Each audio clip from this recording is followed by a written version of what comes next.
سے قریب تر ہیں اور آوازوں کی ایسی نقل کر رہی ہے کہ پہچاننا مشکل ہے۔ یہ سب دیکھ کر ایک طرف تو حیرت ہوتی ہے، لیکن دوسری طرف بہت سے لوگوں کے ذہن میں کچھ بنیادی اور گہرے سوالات بھی اٹھ رہے ہیں، خاص طور پر عقیدے کے حوالے سے۔ کیا یہ سب اللہ کی تخلیق کی نقل کرنے جیسا ہے؟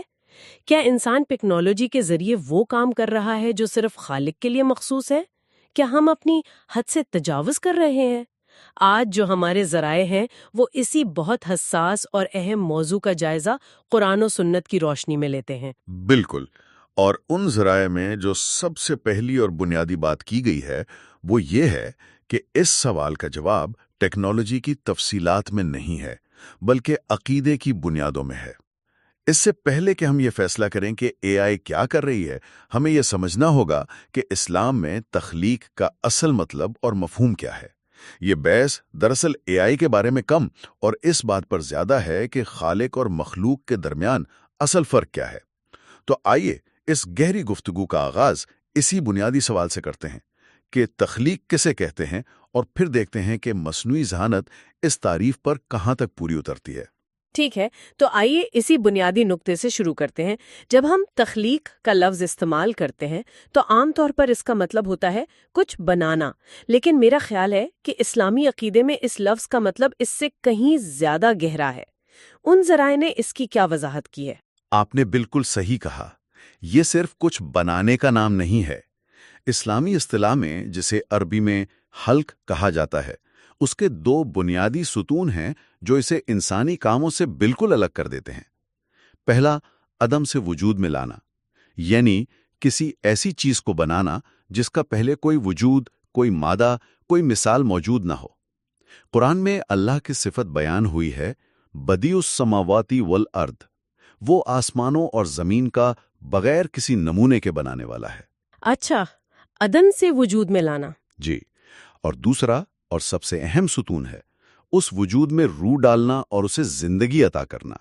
یہ وہ طاقت ہے جو صرف اور صرف اللہ تعالیٰ کے پاس ہے۔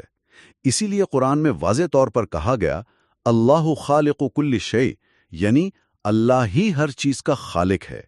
تو جب ہم اسلامی نقطہ نظر سے تخلیق کی بات کرتے ہیں تو اس میں یہ دونوں عناصر شامل ہوتے ہیں۔ یہ بہت واضح تعریف ہے، یعنی کسی پہلے سے موجود چیز کو نئی شکل دینا تخلیق نہیں کہلائے گا۔ جیسے ایک بڑھئی لکڑی سے کرسی بناتا ہے تو وہ لکڑی کا خالق نہیں، صرف ایک کاریگر ہے۔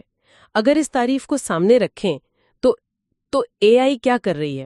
کیونکہ جب ہم دیکھتے ہیں کہ اے آئی نے ایک ایسی تصویر بنا دی جو پہلے کبھی موجود نہیں تھی، تو عام فہم میں تو اسے تخلیق ہی کہا جاتا ہے۔ کیا ذرائع اس لسانی اور تصوراتی فرق پر بات کرتے ہیں؟ یہ بہت اہم نکتہ ہے۔ ہماری روزمرہ کی زبان اور عقیدے کی اصطلاحات میں فرق ہوتا ہے۔ ذرائع اسی فرق کو واضح کرتے ہیں۔ اے آئی جب کوئی تصویر، متن یا موسیقی بناتی ہے تو وہ اسے عدم سے وجود میں نہیں لاتی۔ وہ اربوں کھربوں ڈیٹا پوائنٹس کا تجزیہ کرتی ہے جو انسانوں نے ہی بنائے ہیں۔ وہ موجودہ تصاویر، تحریروں اور آوازوں کے پیٹرنز کو سیکھتی ہے اور پھر ان کو ملا کر ایک نئی ترتیب دیتی ہے۔ یہ ایک انتہائی پیچیدہ اور شاندار عمل ہے، لیکن یہ ترتیب نو ہے، تخلیق نہیں۔ ترتیب نو یعنی ری ارینجمنٹ۔ بالکل، اس کی مثال ایسی ہے جیسے آپ کسی شاعر کا سارا کلام کمپیوٹر کو سکھا دیں اور پھر کمپیوٹر اسی شاعر کے انداز میں ایک نیا شعر لکھ دے۔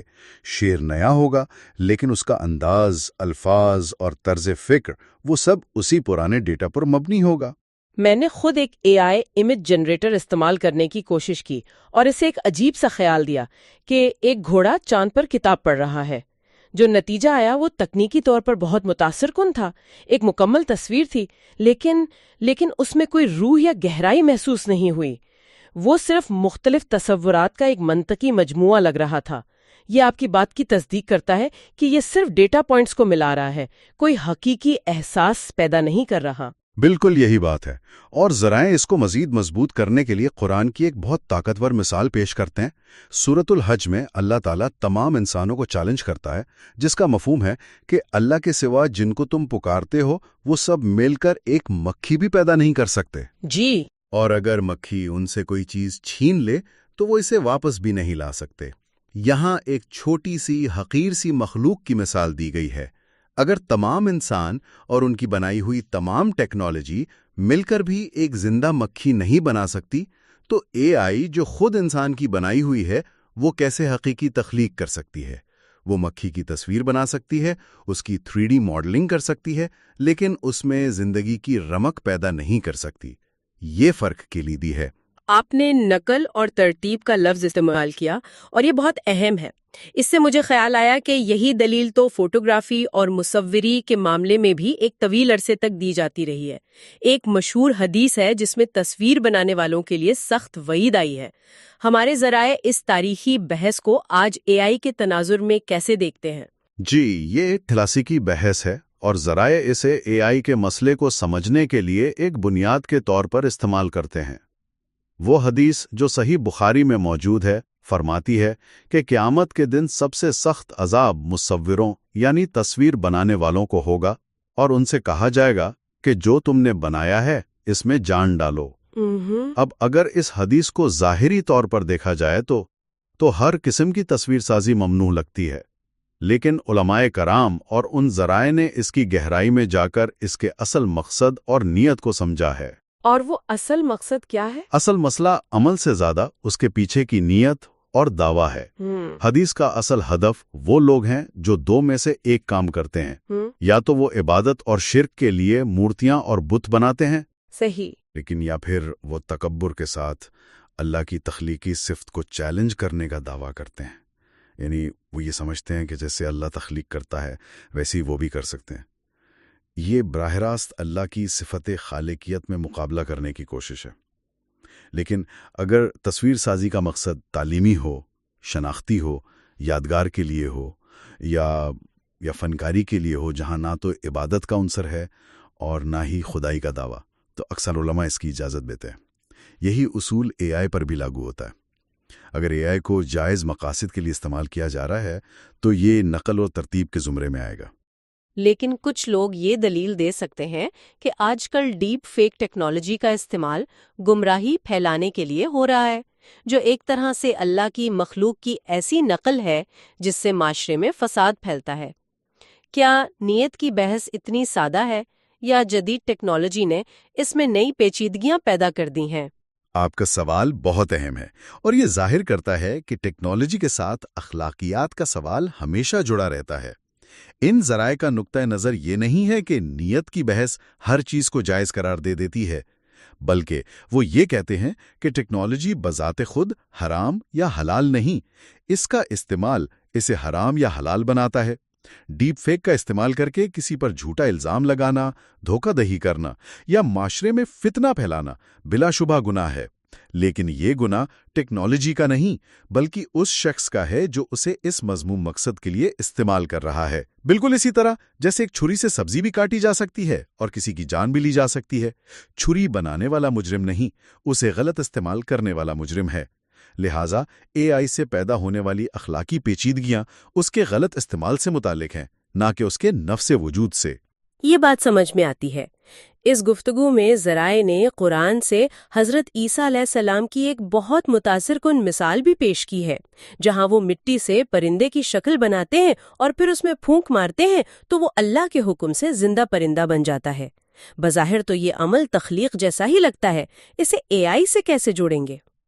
اگر ہم اس واقعے کو بڑی تصویر میں دیکھیں جو سورت آل عمران میں بیان ہوا ہے، تو یہ مثال اے آئی اور حقیقی تخلیق کے فرق کو مزید واضح کر دیتی ہے، نہ کہ اس فرق کو مٹاتی ہے۔ ان ذرائع نے اس واقعے اور اے آئی کے عمل میں دو کلیدی اور ناقابل عبور فرق بیان کیے ہیں۔ پہلا اور سب سے اہم فرق ہے بِإِذْنِ اللہ، یعنی اللہ کے حکم سے۔ حضرت عیسیٰ علیہ السلام نے یہ کام اپنی ذاتی طاقت سے نہیں کیا، بلکہ یہ اللہ کی طرف سے دیا گیا ایک معجزہ تھا جو ان کی نبوت کی دلیل تھا۔ وہ خود یہ دعویٰ نہیں کر رہے تھے کہ میں خالق ہوں۔ اور دوسرا فرق؟ دوسرا فرق ہے فَأَنفُخُ فِيهِ، یعنی پس میں اس میں پھونک مارتا ہوں۔ یہ پھونک زندگی اور روح کی علامت ہے۔ یہ وہی عمل ہے جو اللہ نے حضرت آدم علیہ السلام کو بنانے کے بعد کیا تھا۔ یہ زندگی بخشنے والی پھونک نہ تو کسی انسان کے پاس ہے اور نہ ہی اے آئی کے پاس۔ اے آئی ڈیٹا پروسیس کر سکتی ہے لیکن روح نہیں پھونک سکتی۔ تو یہ مثال واضح کرتی ہے کہ ایک نبی کا معجزہ بھی در حقیقت اللہ کا ہی کام ہوتا ہے۔ نبی صرف ایک ذریعہ ہوتا ہے۔ یہ معجزہ حضرت عیسیٰ کی خدائی کی نہیں بلکہ اللہ کی وحدانیت اور قدرت کی دلیل ہے۔ اے آئی اس سے میلوں دور انسان کی اپنی محدود کاریگری کا نتیجہ ہے۔ واہ، یعنی جو مثال بظاہر تخلیق کے قریب ترین لگتی ہے وہ دراصل اللہ کی خالقیت کو اور بھی مضبوطی سے ثابت کرتی ہے۔ تو اس ساری گفتگو کے بعد اگر اے آئی بذات خود کوئی مسئلہ نہیں ہے، یعنی ٹیکنالوجی اپنی ذات میں بری نہیں، تو پھر اصل خطرہ کیا ہے جس کی طرف ہمارے ذرائع اشارہ کر رہے ہیں؟ ایسا کیا ہے جس سے ہمیں محتاط رہنے کی ضرورت ہے؟ یہ ساری بحث کا سب سے اہم حصہ ہے۔ ان مضامین میں جس چیز پر سب سے زیادہ زور دیا گیا ہے وہ یہ ہے کہ اصل خطرہ ٹیکنالوجی کے اندر نہیں بلکہ انسانی نفسیات اور رویے میں ہے۔ خطرہ غرور، تکبر اور خود فریبی کا ہے۔ یہ خطرہ ہے کہ انسان اپنی کامیابیوں کو دیکھ کر یہ سمجھنے لگے کہ اب اسے خدا کی ضرورت نہیں۔ اسے عربی میں استغنا کہتے ہیں، یعنی خود کو بے نیاز سمجھنا۔ ذرائع اس کے لیے قرآن کی سورۃ العلق کی آیات کا حوالہ دیتے ہیں۔ کلا ان الانسان لیطغی ان رآہ استغنی، ہرگز نہیں، بے شک انسان سرکشی کرتا ہے جب وہ خود کو بے نیاز سمجھتا ہے۔ یعنی اگر اس سارے تجزیے کو دیکھیں تو سب سے حیران کن بات یہ نکلتی ہے کہ بحث اے آئی کے بارے میں ہے ہی نہیں، یہ تو واپس انسان کے تکبر و نیت پر آ کر ختم ہو رہی ہے۔ ٹیکنالوجی تو صرف ایک آئینہ ہے جس میں ہم اپنا عکس دیکھ رہے ہیں۔ آپ نے بالکل درست نتیجہ نکالا۔ اصل روحانی بیماری ٹیکنالوجی نہیں بلکہ یہ تکبر ہے۔ خطرہ اس بات کا ہے کہ اے آئی جیسی طاقتور ٹیکنالوجی انسان کو اس غلط فہمی میں مبتلا نہ کر دے کہ اب وہ کائنات کے راز جان چکا ہے، اب وہ زندگی اور موت پر قادر ہو جائے گا، اب اسے کسی مافوق الفطرت ہستی کی رہنمائی کی ضرورت نہیں۔ یہی سوچ ہی شرک کی بنیاد بنتی ہے۔ فرعون نے جب مصر کے دریا اور نہریں دیکھیں تو یہی کہا تھا، انا ربکم الاعلی۔ یہ اپنی طاقت کا غرور تھا جو اسے لے ڈوبا۔ اے آئی کے ساتھ بھی یہی خطرہ جڑا ہوا ہے۔ تو پھر حتمی فیصلہ کیا ہے؟ اس ساری بحث کا خلاصہ کیا ہے؟ اے آئی کو کس خانے میں رکھا جائے؟ یہ ایک آلہ ہے، انسان کی عقل کا نتیجہ ہے، اور وہ عقل خود اللہ کی تخلیق ہے۔ یہ ایک دلچسپ نکتہ ہے کہ ہم جس چیز کو اپنی سب سے بڑی کامیابی سمجھ رہے ہیں اس کی بنیاد بھی اللہ کی ہی عطا کردہ ہے۔ بالکل، اور یہی ان ذرائع کا حتمی فیصلہ ہے۔ اے آئی کوئی الگ تھلگ یا باغی چیز نہیں ہے، یہ انسان کے اعمال کا حصہ ہے، اور اس پر سورۃ الصافات کی ایک آیت بالکل صادق آتی ہے جس میں اللہ فرماتا ہے واللہ خلقکم وما تعملون، اور اللہ نے تمہیں اور تمہارے اعمال یعنی جو تم بناتے ہو کو پیدا کیا۔ یہ آیت ایک بہت وسیع تناظر فراہم کرتی ہے۔ اس لحاظ سے اے آئی بھی بلا واسطہ طور پر اللہ کی تخلیق کے دائرے میں ہی آتی ہے، کیونکہ اسے بنانے والی عقل، اسے بنانے والے ہاتھ اور اس میں استعمال ہونے والے تمام مادے اللہ ہی کے پیدا کردہ ہیں۔ واہ، تو اس کا مطلب ہے کہ اے آئی کی تخلیق بھی اللہ کی تخلیقی قدرت سے باہر نہیں ہے۔ یہ تو پورے مسئلے کو دیکھنے کا زاویہ ہی بدل دیتا ہے۔ تو پھر گناہ کی حد کہاں سے شروع ہوتی ہے؟ گناہ اور حرمت کی حد وہاں شروع ہوتی ہے جہاں نیت خراب ہو جائے، جہاں شرک کا عنصر شامل ہو، یعنی اے آئی کو خدا کا مد مقابل سمجھا جانے لگے، جہاں خدائی کا دعویٰ کیا جائے، یا پھر جہاں اس ٹیکنالوجی کو واضح طور پر گناہ، فساد، ظلم یا اللہ کی نافرمانی پھیلانے والے کاموں میں استعمال کیا جائے۔ ان صورتوں کے علاوہ اپنی ذات میں یہ ایک آلہ ہے جسے علم، تحقیق، انسانی فلاح و بہبود اور دیگر جائز مقاصد کے لیے ذمہ داری کے ساتھ استعمال کیا جانا چاہیے۔ تو آج کی اس گہری گفتگو کا نچوڑ یہ ہے کہ ان ذرائع کے مطابق مصنوعی ذہانت اللہ کی تخلیق کی نقل یا مقابلہ نہیں، بلکہ یہ خود اللہ کے عطا کردہ انسانی عقل کا ایک مظہر ہے۔ اصل چیلنج ٹیکنالوجی کو روکنا نہیں، بلکہ اس کے استعمال کے پیچھے اپنی نیتوں کو پاک رکھنا اور تکبر سے بچنا ہے۔ بالکل درست۔ اے آئی ایک بہت طاقتور آلہ ہے، اور جیسا کہ تمام طاقتور آلات کے ساتھ ہوتا ہے، اس کا اچھا یا برا ہونا اس کے استعمال کرنے والی کی نیت اور اخلاقیات پر منحصر ہے۔